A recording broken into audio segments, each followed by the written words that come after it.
Good evening and welcome to the next episode of Kensuke's Kingdom by Michael Morpurgo. Chapter 3, Ship's Log. Let's say evening, Rebel. There he is.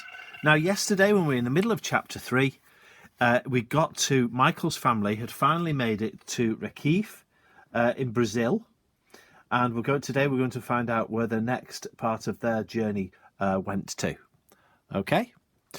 Right, and we begin today's chapter on Christmas Day, on December the 25th. Christmas Day at sea. Dad found some carols on the radio. We had crackers, all of them a bit soggy, so none of them cracked. And we had the Christmas pudding Gran made for us. I gave them a drawing each. My flying fish for Dad, and one of the skipper, in her hat, at the wheel for Mum. They gave me a really neat knife they bought in Rio, so I gave a coin back. You're supposed to do that. It's for luck. When we were in Rio, we gave the Peggy Sue a good scrub down. She was looking a bit manky inside and out, but she's not anymore. Now, Rio, the next place they went to, they were in Recife, and then they've moved down the west coast of South America in Brazil to Rio de Janeiro, which is there. Now, we've got a picture of Rio de Janeiro because it's got a very famous mountain on it. Now, there it is. If you can get a bit closer, you can see that the mountain in the harbour at Rio de Janeiro, and this one here is called Sugarloaf Mountain, and we're going to learn about another mountain shortly as well. Right, let's get back to the book. We took on a lot of stores and water for the long haul to South Africa. Mum says we're doing fine. Just so long as we keep south, so long as we stay in the west to east South Atlantic current. We passed south of an island called St. Helena a few days ago. No need to stop, nothing much there, except it's the place where Napoleon was exiled. He died there. Lonely place to die. So, of course, I had to do a history project on Napoleon. I had to look him up in the encyclopedia and write about him. It was quite interesting, really, but I didn't tell them that. Now, St. Helena is right in the middle of the Atlantic Ocean. It's a tiny island where the famous French general and leader Napoleon was sent. And you can't really escape from an island when it's right in the middle of the Atlantic Ocean. Anyway. Stella sulking on my bunk. Maybe it's because no one gave her a Christmas present. I offered her a taste of Gran's Christmas pudding, but she hardly gave it a sniff. Can't say I blame her. I saw a sail today, another yacht. We shouted, "Happy Christmas!" and waved, and Stella barked her head off, but they were too far away. When the sail disappeared, the sea felt suddenly very empty. Mum won the chess this evening. She's ahead now, 21 games to 20.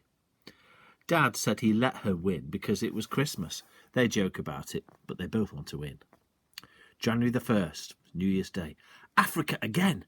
Cape Town, Table Mountain. And this time we're not just sailing by, we're going to put in there. They told me this evening. They didn't want to tell me before, in case we couldn't afford it, but we can.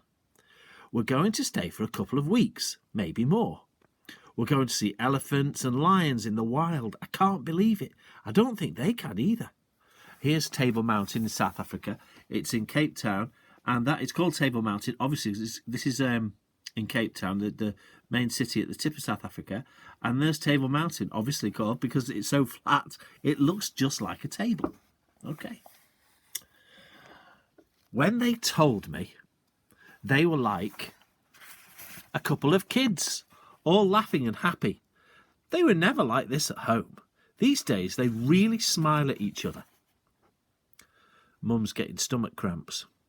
Dad wants her to see a doctor in Cape Town, but she won't. I reckon it's the baked beans. The good news is the baked beans have at last run out. The bad news is we had sardines for supper. Yuck.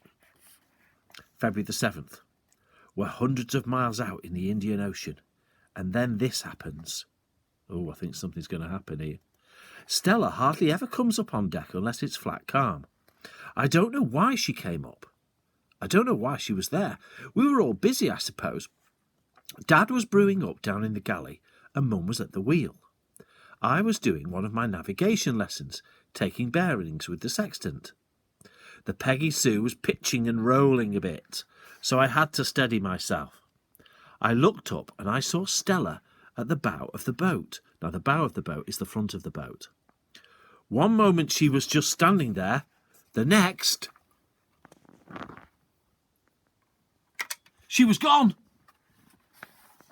We had all practiced the man overboard drill dozens of times back in the Solent with Barnacle Bill. Shout and point, keep shouting, keep pointing, turn into the wind, get the sails down quick, engine on. By the time Dad had the mainsail and the jib down, we were already heading back towards her.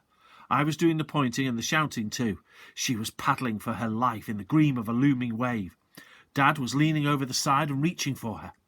But he didn't have his safety harness on, and Mum was going mad. She was trying to bring the boat in as close and as slow as she could, but a wave took Stella away from us at the last moment. We had to turn and come back again. All the time I was pointing and shouting. 3 times we came back in, but each time we passed her by. Either we were going too fast or she was out of reach. She was weak by now. She was hardly paddling. She was going under. We had one last chance. We came in again, perfectly this time, and close enough for Dad to be able to reach out and grab her. Between the 3 of us, we managed to haul Stella back onto the boat by her collar, by her tail. I got a "well done, monkey face" from Dad, and Dad got a huge rollicking from Mum for not wearing his safety harness. Dad just put his arms around her and she cried. Stella shook herself and went below as if nothing had happened. Because of this, Mum's made a strict rule. Stella Artois is never to go out on deck, whatever the weather, without a safety harness clipped on, like the rest of us. Dad's going to make one for her. So that was a lucky escape for Stella. And at the end of today's episode, they've gone to South Africa, came across the Atlantic, they've gone to South Africa, and they're somewhere in the Indian Ocean. Maybe they're heading towards Australia, but they're somewhere here when Stella's gone overboard. And we'll find out what happens tomorrow, and if Stella survives another day or not, tomorrow. See you then.